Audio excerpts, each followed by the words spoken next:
Right, so Floyd Mayweather TBE Round 2 is coming. It's coming, folks.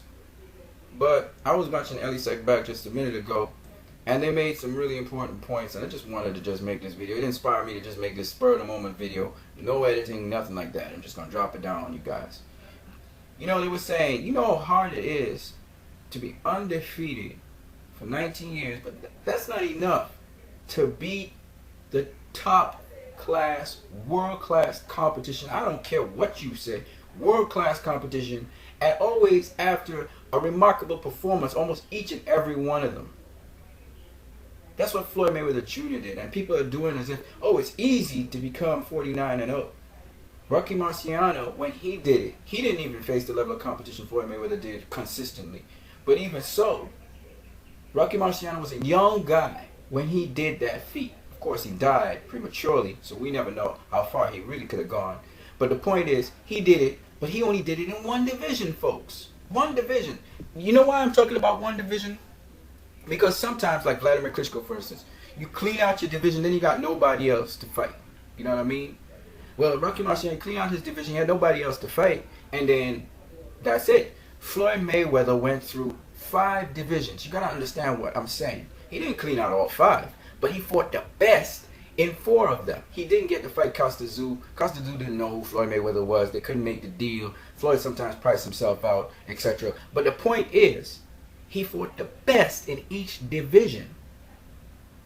And if he couldn't get the best at super lightweight, he fought the next best guy, which was Arturo Gatti at the time, right? Arturo Gatti, he was a little bit on the downside, but he was still knocking people out left, right, and center, and he was a full-fledged super lightweight. Floyd wasn't a super lightweight, full-fledged when he fought Arturo Gatti. He only had, I think Floyd only had like 3 fights at super lightweight anyway, but he wasn't a full-fledged super lightweight. Anyway, this is what I want to show you guys. See, it's one thing to say 49-0. It's another thing when you're fighting cab drivers and bums. This is what this 49-0 is. Andre Berto. Forget about the fact that he's a 2-time world champion. Think about what Andre Berto brings to the table and his status. The fact that Andre Berto is not even a top 10 welterweight in the world today. He was ranked highly in the WB, I think it was the WBA. He was the #1 contender because he beat Josecito Lopez. But he's not a top 10 welterweight in the world today. You throw Andre Berto back into time. Andre Berto was a hell of a fighter. Okay? That's to tell you how far boxing has evolved. Okay? Andre Berto, he's very sharp, he's very accurate. This dude in 2008 all the way up, he was the bomb. Everybody was talking about Andre Berto, how precise, accurate, and powerful he was.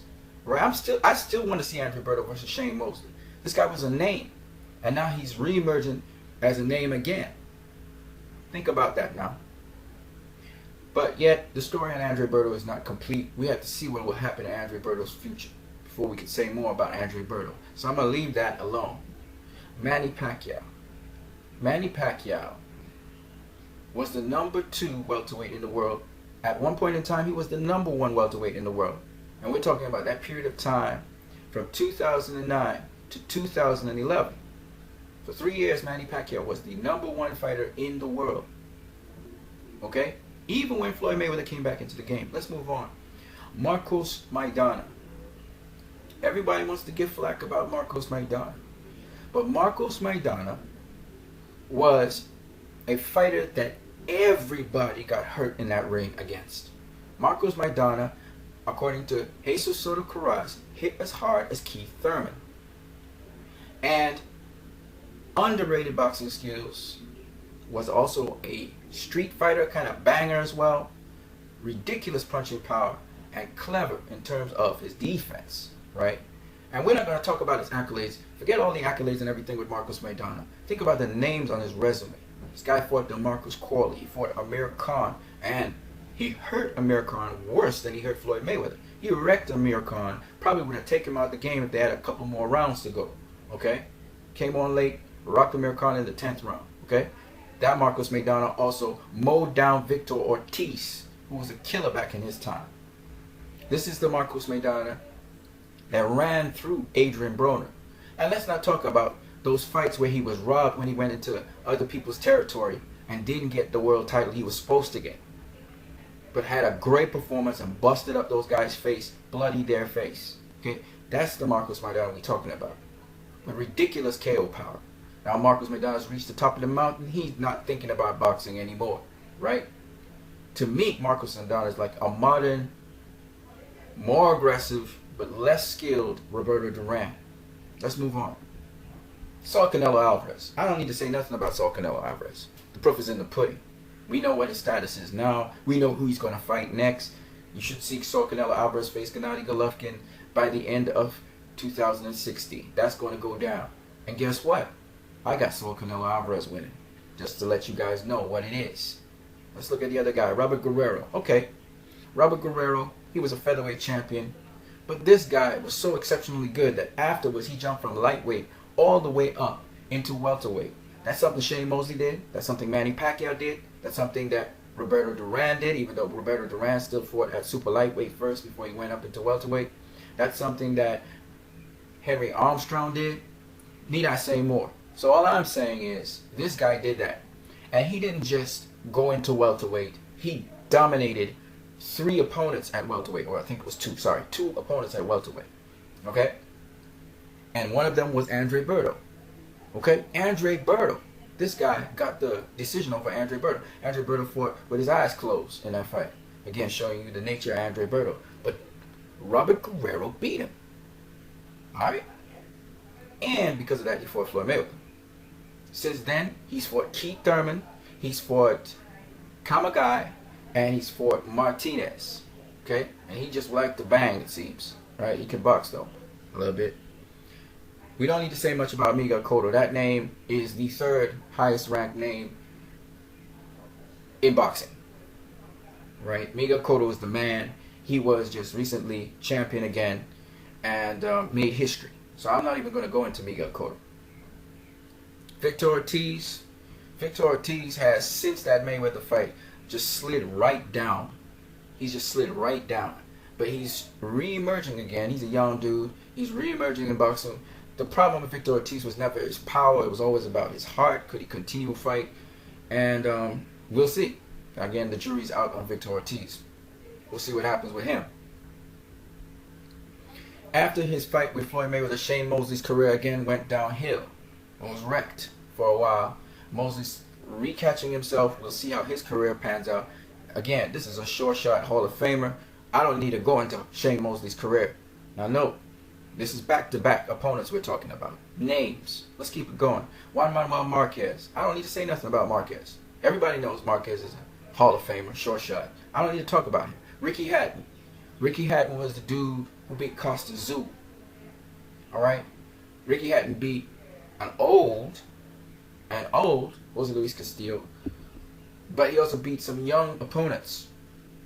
This guy was dominant in his division and was lineal champion from 2004, or was it 2005? I think it was 2004, all the way up to 2007. In fact, to 2008 when Manny Pacquiao beat him, right? Ricky Hatton faced Floyd Mayweather. Ricky Hatton also beat Louis Collazo. At welterweight. He went up to welterweight because he was a big dude. So he walked around 151, sometimes 155, sometimes 160, right? He was a big dude. But he beat Louis Collazo, even though Louis Collazo rocked him in the final seconds of that fight. Alright? I don't need to say nothing about Oscar De La Hoya. You guys know Oscar De La Hoya. You guys know his history. Yeah, Floyd fought him at the end of his career, no doubt, but Oscar was looking good the fight before. I don't need to say much more about that. Carlos Baldomir. Now, the thing about Carlos Baldomir, he's not as well known. He's not as well known as all the other boxers we will talk about.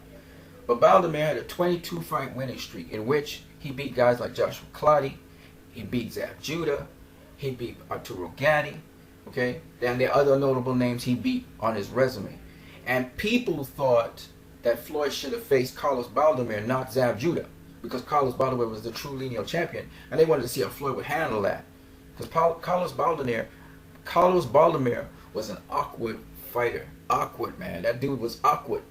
Okay, you couldn't just use a jab to get off of him. You know, if you watch Adrian Granados versus Amir Imam, same thing. Except with Granados, he would come in, shift his weight, so he could slip the jab and then counter over. Same thing Carlos Baldomir was doing, but he was a little older and slower. But yeah, Carlos Baldomir, Argentinian boxer, them Argentinian fighters are great fighters. And Floyd even commented in the fight saying that MF, or that, you know, that bitch is upward. That's what he told him. They were saying use the jab, and he's saying the jab don't work. Same thing Amiri Mom said about Granados. But Floyd, what he learned was you got to use the pivot work, turn him, and then catch him with some combinations. You want to catch him with a right hook. Sometimes you got to hit him to the body to slow him down. And that's what Floyd did to Carlos Baldomir, because he couldn't stop Carlos Baldomir from advancing. He could kind of halt him for a minute, but he couldn't stop him from advancing. Let's move on though. Carlos Baldomir, 22-fight winning streak. Now this is the guy Floyd fought instead of Antonio Margarito, who everybody wanted to see him fight.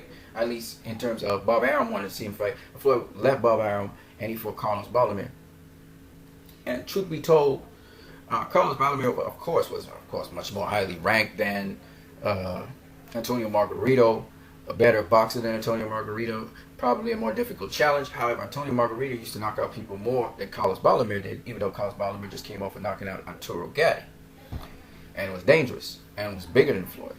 But, to be honest with you, this is my personal impression. Floyd didn't fight Antonio Margarito. He didn't fight Paul Williams. Paul Williams came on record and said, Floyd never ducked me. You know, he told everybody, set the record straight. He said he wanted to fight Floyd, but if he couldn't fight Floyd, he didn't want nobody else to beat him, because he felt that he was that special dude. And Antonio Margarito, Bob Arum wanted Antonio Margarito to get a big fight to feature him out there. Antonio Margarito had been a welterweight for a long time. Floyd wanted to fight Oscar De La Hoya.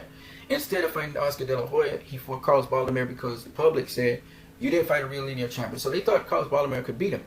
And truth be told, if Floyd wasn't on his game, Carlos Baldomir would have beat him, because he was bringing the heat all night long. And that's why I'm kind of questioning people as to, like, what do you mean Floyd can't handle pressure, and the more pressure you put on him? He loves that, because since Jesus Chavez, go watch that fight. Jesus Chavez versus Floyd Mayweather Jr. That's the fight where Floyd was brought under pressure. He was mowing through everybody until he met Jesus Chavez. Go check out that fight. That little fighter. And that fight wasn't stopped, man. That was a great fight. There are two fights, I think, in Floyd's history that prepared him for the future. It was Jesus Chavez, and it was Emmanuel Burton. All right? Those two fights. Emmanuel Burton fight was a war. It was a war. Floyd got banged up. He got busted nose. You know, he got cut over his eye, and he was banging. It was a bang out, right? It was on KO Nation. And Kevin Kelly was commentating on that fight. The next fight, I think, that prepped him for his future was Jesus Chavez. That brother was a hell of a fighter. He reminded me of the miniature super featherweight version of what Muhammad Ali faced in Joe Frazier. To me, that was Floyd's Joe Frazier. Little guy. I'm going to get to him in a minute.